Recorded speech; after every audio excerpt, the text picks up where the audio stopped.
दक्षवाणी में आपका स्वागत है। आज हम टाइम मशीन में बैठकर उस दौर के यूरोप में चल रहे हैं जब देशों के नक्शे हर कुछ साल में बदल जाते थे। ये 19वीं सदी थी।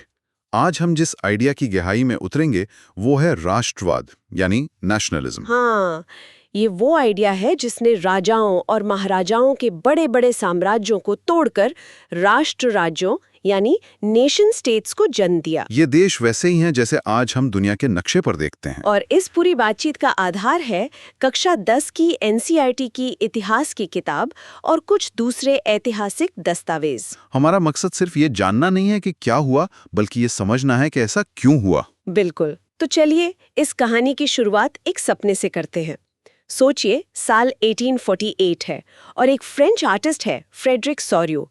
वो एक पेंटिंग बनाते हैं। हाँ, 4 चित्रों की एक श्रृंखला थी वो। और उस पेंटिंग में वो एक ऐसी दुनिया दिखाते हैं जहां सारे देश आजाद हैं, सब लोकतांत्रिक हैं और अमेरिका से लेकर यूरोप तक के लोग एक लंबी लाइन में स्टैच्यू ऑफ लिबर्टी को सलामी देते हुए जा रहे हैं। ये पेंटिंग सिर्फ एक कलाकारी नहीं थी, ये उस आने वाले तूफान का एक तरह से संकेत थे। उस आने वाले तूफान का? जी। उस समय यूरोप में आज की तरह देश नहीं थे। वहां तो बड़े बड़े साम्राज्य थे जिन पर कोई एक राजा या खानदान राज करता था। और उनकी प्रजा में अलग अलग भाषा बोलने वाले, अलग अलग संस्कृति वाले लोग रहते थे। हाँ, और राष्ट्रवाद वो चिंगारी बनकर उभरा जिसने यूरोप की राजनीति और लोगों की सोच दोनों को हमेशा के लिए बदल दिया। तो फिर ये चिंगारी सबसे पहले लगी कहाँ? हमारी रिसर्च बताती है कि इसकी पहली और सबसे साफ झलक 1789 की फ्रांसीसी क्रांति में दिखी। एकदम सही। क्रांति से पहले फ्रांस क्या था? एक ऐसा देश जिस पर एक ऐसे राजा का शासन था जिसकी मर्जी ही कानून थी। निरंकुश शासन। बिल्कुल। क्रांति ने जो सबसे बड़ा काम किया वो ये था कि उसने सत्ता राजा के हाथ से छीनकर फ्रांस के आम नागरिकों को सौंप दी। एक ऐलान कर दिया गया कि अब से फ्रांस के लोग ही मिलकर देश बनाएंगे और अपनी किस्मत का फैसला खुद करेंगे। जी। ये सुनने में तो बहुत अच्छा लगता है, लेकिन करना बहुत मुश्किल रहा होगा। मतलब लाखों लोगों को जो अब तक खुद को किसी राजा की प्रजा समझते थे, उन्हें ये एहसास कैसे दिलाया गया कि वो सब अब एक हैं, एक राष्ट्र है? बहुत अच्छा सवाल है। ये रातों रात नहीं हुआ। क्रांतिकारियों ने इसके लिए कई कदम उठाए। उन्होंने 2 बड़े आइडिया दिए, ला पात्री यानी पितृभूमि और ल सितुएं। सितुएं? ल सितुयेन यानी नागरिक। हाँ। इसका मतलब था कि ये जमीन हम सब की है और हम सब इसके बराबर के नागरिक हैं, कोई छोटा बड़ा नहीं। यानी पहचान अब राजा से नहीं, जमीन और नागरिकता से जुड़ गई। और प्रतीकों का भी इस्तेमाल हुआ होगा। बिल्कुल, प्रतीकों का तो बहुत बड़ा रोल था। राजा के झंडे को हटाकर फ्रांस का नया झंडा तिरंगा लाया गया। एक तरह से ये कहा गया कि अब आपकी वफादारी किसी राजा के लिए नहीं, इस तिरंगे के लिए है। सही। जो पुरानी संसद जैसी स्टेट्स जनरल थी, उसका चुनाव अब आम नागरिक करने लगे और उसका नाम बदलकर नेशनल असेंबली कर दिया गया। ये सिर्फ नाम बदलना नहीं था, ये सत्ता की पूरी सोच को बदलना था। और मुझे लगता है कि सिर्फ इमोशनल बातें नहीं थीं, लोगों की रोजमर्रा की जिंदगी में भी बदलाव लाए गए होंगे। सही पकड़ा आपने। पूरे देश के लिए एक जैसे कानून बनाए गए। शहरों और राज्यों के बीच सामान लाने ले जाने पर जो टैक्स लगता था, वो खत्म कर दिया गया। वजन और नाप तौल का एक ही सिस्टम लागू किया गया। इससे तो व्यापार में बहुत आसानी हुई होगी। हाँ, और उससे भी ज्यादा एक अपनेपन का भाव आया। और सबसे बड़ी बात, पेरिस में जो फ्रेंच भाषा बोली जाती थी, उसे पूरे देश की आम भाषा बना दिया गया। पर यहाँ एक बात समझ नहीं आई। एक तरफ हम कह रहे हैं कि राष्ट्रवाद लोगों की आजादी से जुड़ा था और दूसरी तरफ नेपोलियन आ गए जो एक तानाशाह थे। हाँ, उन्होंने तो लोकतंत्र खत्म कर दिया था। तो फिर वो इस कहानी में हीरो हैं या विलेन? यही इस कहानी का सबसे दिलचस्प हिस्सा है। नेपोलियन लोकतंत्र के लिए विलन थे, लेकिन राष्ट्रवाद के हीरो बन गए, वो भी अनजाने में। वो कैसे? उन्होंने क्रांति के आजादी बराबरी वाले नारे को बेशक खत्म कर दिया, लेकिन 1804 में उन्होंने जो नेपोलियन संहिता नेपोलियनिक कोड लागू की, उसने कमाल कर दिया। अच्छा। उस कानून की किताब ने जन्म से मिलने वाले सारे विशेषाधिकार खत्म कर दिए। कानून की नजर में सब बराबर हो गए। और जब नेपोलियन की सेना यूरोप के दूसरे इलाकों को जीतने गई तो वो अपने साथ ये नए कानून भी ले गई। तो मतलब वो तलवार के दम पर राज कर रहे थे, लेकिन उनके कानूनों से राष्ट्रवाद का विचार फैल रहा था। बिल्कुल। ये एक बड़ा सबक है कि कैसे विचार उन्हें फैलाने वाले के इरादों से भी बड़े हो जाते हैं। तो नेपोलियन की वजह से ये आइडिया फ्रांस से निकलकर पूरे यूरोप में फैल गया। हमारी रिसर्च में उदारवादी राष्ट्रवाद या लिबरल नेशनलिज्म का जिक्र आता है। तो अगर मैं उस समय की एक छोटी व्यापारी होती, तो मेरे लिए इस उदारवादी राष्ट्रवाद का क्या मतलब होता? आपने एकदम सही नस पकड़ी। उस दौर के नए मिडिल क्लास यानी व्यापारी, उद्योगपति, वकील, टीचर के लिए राष्ट्रवाद का मतलब ही यही था। उनके लिए इसका मतलब था कि राजा के बनाए ऊट पटांग टैक्स खत्म हो। हाँ, और पूरे देश में एक ही नापतोल का सिस्टम हो ताकि व्यापार करना आसान हो और सरकार बनाने में उनकी भी थोड़ी बहुत चले। उनके लिए राष्ट्रवाद का मतलब था आर्थिक और राजनीतिक आजादी। लेकिन ये याद रखना जरूरी है कि उनकी आजादी की परिभाषा में सब लोग शामिल नहीं थे। वोट का हक वो सिर्फ अपने जैसे पढ़े लिखे संपत्ति वाले मर्दों तक ही रखना चाहते थे। हाँ, ये उनकी सीमा थी। बिल्कुल। लेकिन राष्ट्रवाद की कहानी सिर्फ कानूनों और राजनीति की नहीं है। इसमें संस्कृति, कविताओं और कहानियों का भी बहुत बड़ा हाथ था। हाँ, और यहीं पर रोमानियतवाद यानी रोमांटिसिज्म का आइडिया आता है। ये क्या था? रोमानियतवाद एक सांस्कृतिक आंदोलन था। इसके मानने वालों का कहना था कि राष्ट्र सिर्फ संसद और सेना से नहीं बनता। तो फिर किससे बनता है? राष्ट्र बनता है साझा संस्कृति, भावनाओं और इतिहास से। उन्होंने तर्क और विज्ञान की जगह इमोशंस, लोक कथाओं और कला को ज्यादा महत्व दिया। तो इसका मतलब ये हुआ कि अब तक जो लोग सोचते थे कि कल्चर तो राजा महाराजाओं और पढ़े लिखे लोगों की चीज है, अब ये कहा जाने लगा कि असली पहचान तो गांव के किसी लोकगीत या दादी नानी की कहानी में छिपी है। बिल्कुल, ये एक बहुत बड़ा बदलाव था। एक जर्मन दार्शनिक थे, योहान गॉटफ्रीड हर्डर।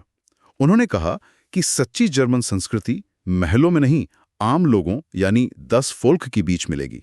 अच्छा। उन्होंने एक शब्द दिया, वोल्क्सगाइस्ट, यानी राष्ट्र की आत्मा, और ये आत्मा लोकगीतों, लोक कथाओं में बसती है। तो ये आइडिया सिर्फ एक फलसफा नहीं था, ये एक राजनीतिक हथियार बन गया। हाँ, इसने लोगों को बताया कि जर्मन होने का मतलब किसी राजा का वफादार होना नहीं, बल्कि उस साझी संस्कृति का हिस्सा होना है। इसी से जुड़े ग्रिम बंधुओं की कहानी भी है, जिन्होंने सिंड्रेला और स्नो वाइट जैसी कहानियां जमा की थी। जी, वो सिर्फ बच्चों के लिए कहानियां नहीं जमा कर रहे थे।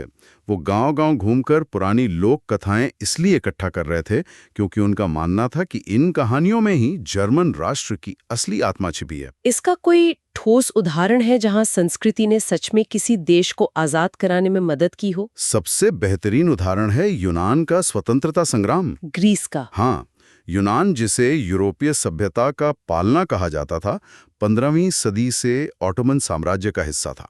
जब 1821 में वहां आज़ादी की लड़ाई शुरू हुई तो पूरे यूरोप के कवियों, कलाकारों और लेखकों ने यूनान का समर्थन किया। उन्होंने इसे एक ईसाई संस्कृति की एक मुस्लिम साम्राज्य के खिलाफ लड़ाई के तौर पर पेश किया। सही। मैंने सुना है कि मशहूर इंग्लिश कवि लॉर्ड बायरन तो लड़ने भी चले गए थे। हाँ, लॉर्ड बैरन ने पैसे इकट्ठे किए और फिर खुद लड़ने भी गए, जहां 1824 में बुखार से उनकी मौत हो गई। और एक पेंटिंग भी तो थी। जी, एक फ्रेंच पेंटर थे, यूजीन डेला क्रॉएक्स। उन्होंने एक पेंटिंग बनाई थी, द मैसेकर एट कियोस। उसमें उन्होंने दिखाया था कि कैसे 20,000 यूनानियों का कत्लेआम किया गया। उस पेंटिंग ने पूरे यूरोप में यूनानियों के लिए सहानुभूति की लहर पैदा कर दी होगी। बहुत ज्यादा। और आखिरकार 1832 में एक संधि हुई और यूनान एक आजाद देश बन गया। तो एक तरफ कविता और कला से देश आजाद हो रहे थे, लेकिन सिर्फ भावनाओं और कविताओं से तो देश नहीं बनते, उसके लिए तो ताकत चाहिए, सेना चाहिए। हाँ, बिल्कुल। और यहीं पर शायद बिस्मार्क जैसे लोगों की भूमिका आती है, जिन्होंने राष्ट्रवाद के इस इमोशनल आइडिया को लॉ और रक्त की हकीकत में बदल दिया। जर्मनी की कहानी तो यही है ना? एकदम। 1848 तक राष्ट्रवाद का झंडा उदारवादी और क्रांतिकारी उठाए हुए थे, लेकिन उनकी कोशिशें नाकाम रहीं। उसके बाद राष्ट्रवाद का चरित्र बदल गया। कैसे? अब इसका इस्तेमाल जर्मनी और इटली के रूढ़िवादी नेताओं ने अपनी ताकत बढ़ाने के लिए किया। जर्मनी को एक करने का काम प्रशा ने अपने हाथ में लिया और उसके मुख्यमंत्री थे ओटो वॉन बिस्मार्क। बिस्मार्क का नाम आते ही उनकी लॉ और रक्त यानी आयरन एंड ब्लड की नीति याद आती है। सही। बिस्मार्क का मानना था कि देश भाषणों और वोटों से नहीं बनते, बल्कि सेना और ताकत से बनते हैं। उन्होंने प्रशा की ताकतवर सेना और ब्यूरोक्रेसी की मदद ली और कई युद्ध भी लड़े। 7 साल के अंदर 3 बड़े युद्ध लड़े, डेनमार्क, ऑस्ट्रिया और फ्रांस के खिलाफ, और तीनों में जीत हासिल की। जनवरी 1871 में पेरिस के पास वर्साई के शीश महल में प्रशा के राजा विलियम प्रथम को एकीकृत जर्मनी का सम्राट घोषित कर दिया गया। तो जर्मनी की कहानी तो ताकत और युद्ध की है, लेकिन ब्रिटेन का मामला अजीब क्यों कहा जाता है? वहां तो ऐसी कोई बड़ी क्रांति या युद्ध नहीं हुआ। ब्रिटेन का बनना किसी फिल्म की तरह नहीं था जिसमें एक क्लाइमैक्स हो। ये एक बहुत लंबी और धीमी प्रक्रिया थी। मतलब? 18वीं सदी से पहले कोई ब्रिटिश राष्ट्र था ही नहीं। वहां अंग्रेज, वेल्श, स्कॉट, आयरिश लोग रहते थे जिनकी अपनी अपनी अलग पहचान थी। तो फिर ये यूनाइटेड किंगडम बना कैसे? जैसे जैसे इंग्लैंड की आर्थिक और राजनीतिक ताकत बढ़ी, उसने अपने पड़ोसियों पर दबाव डालना शुरू कर दिया। 1707 में एक्ट ऑफ यूनियन के जरिए स्कॉटलैंड को इंग्लैंड के साथ मिला लिया गया। पर ये विलय बराबरी का नहीं था, इसमें इंग्लैंड का दबदबा था। हाँ, फिर 1801 में आयरलैंड को भी जबरदस्ती इसमें शामिल कर लिया गया। इसके बाद एक नए ब्रिटिश राष्ट्र के प्रतीक गढ़े गए, यूनियन जैक झंडा, God save our noble king, राष्ट्रगान, और इन्हें जोर शोर से बढ़ावा दिया गया। तुमने देखा कि राष्ट्रवाद ने देश बनाए, लेकिन कहानी यहाँ खत्म नहीं होती। 19वीं सदी के आखिर तक आते आते इस खूबसूरत आइडिया का एक स्याह, एक डरावना चेहरा भी सामने आने लगा। हाँ, सदी के अंत तक राष्ट्रवाद का वो शुरुआती उदारवादी और लोकतांत्रिक सपना वो फीका पड़ गया। अब राष्ट्रवाद का मतलब था सिर्फ मेरा देश महान है और बाकी सब गलत हैं। और राष्ट्रवादी समूह एक दूसरे से नफरत करने लगे और हमेशा लड़ाई के लिए तैयार रहते थे। बिल्कुल, और बड़ी ताकतों ने इस आग में घी डालने का काम किया। उस दौर की बड़ी यूरोपीय शक्तियों ने अपने साम्राज्य फैलाने के लिए इन छोटे देशों की राष्ट्रवादी भावनाओं का इस्तेमाल करना शुरू कर दिया। हमारी रिसर्च के मुताबिक इस वजह से सबसे ज्यादा टेंशन बाल्कन के इलाके में थी। ये इलाका एक बारूद का ढेर क्यों बन गया था? बाल्कन का इलाका आज के रोमानिया, बुल्गारिया, ग्रीस, सर्बिया जैसे कई देशों से मिलकर बना था। यहाँ बहुत अलग अलग जातियों और संस्कृतियों के लोग रहते थे। और ये पूरा इलाका कमजोर पड़ते ऑटोमन साम्राज्य के कंट्रोल में था। जी, जैसे ही ऑटोमन साम्राज्य कमजोर हुआ और राष्ट्रवाद का आइडिया यहाँ पहुंचा, हालात विस्फोटक हो गए। मतलब सब अपनी अपनी आजादी के लिए लड़ने लगे। हाँ, और सिर्फ ऑटोमन साम्राज्य से नहीं, बल्कि एक दूसरे से भी लड़ने लगे। हर कोई अपने लिए ज्यादा से ज्यादा जमीन हथियाना चाहता था। और इस लड़ाई को और भी खतरनाक बना रही थी यूरोप की बड़ी शक्तियां। हाँ, रूस, जर्मनी, ब्रिटेन, ऑस्ट्रिया हंगरी, ये सब इस इलाके में अपना दबदबा बनाना चाहते थे और अपने अपने पसंदीदा गुटों का साथ दे रहे थे। और फिर इस बारूद के ढेर में किसी ने चिंगारी लगा दी। और उसका नतीजा था 1914 में पहला विश्व युद्ध। राष्ट्रवाद जब साम्राज्यवाद से मिला तो उसने यूरोप को इतिहास की सबसे बड़ी तबाही में धकेल दिया। तो आज की चर्चा को अगर समेटें तो राष्ट्रवाद एक ऐसी ताकत थी जिसने 19वीं सदी में यूरोप को पूरी तरह बदल दिया। इसकी शुरुआत फ्रांसीसी क्रांति के आज़ादी और बराबरी के महान आदर्शों से हुई। इससे संस्कृति और कला से ताकत मिली और इसने जर्मनी जैसे आधुनिक देशों को जन्म दिया। लेकिन सिक्के का दूसरा पहलू ये है कि यही राष्ट्रवाद बाद में आक्रामक और संकीर्ण हो गया, और जब ये साम्राज्यवाद के लालच से मिला तो इसने दुनिया को पहले विश्व युद्ध की आग में झोंक दिया। इसकी विरासत बहुत जटिल है, अच्छी भी और बुरी भी। हाँ। यहाँ एक बहुत दिलचस्प सवाल उठता है। एक फ्रांसीसी दार्शनिक थे, अर्नस्ट रेनिन। उन्होंने कहा था कि एक देश सिर्फ एक जैसी भाषा या नस्ल से नहीं बनता। देश बनता है एक गौरवशाली अतीत, मिलकर किए गए त्याग और भविष्य में मिलकर महान काम करने की इच्छा से। उन्होंने कहा कि एक राष्ट्र का होना एक रोजाना होने वाला जनमत संग्रह है। क्या बात है! इस विचार को ध्यान में रखते हुए श्रोताओं के लिए हमारा अंतिम विचार ये है, आज की इस ग्लोबलाइज्ड दुनिया में जहां हम सब एक दूसरे से इतने जुड़े हुए हैं, एक राष्ट्र होने का मतलब क्या है? क्या राष्ट्र राज्य का वो आइडिया जो 19वीं सदी के यूरोप में पैदा हुआ था आज भी उतना ही मजबूत है या बदल रहा है?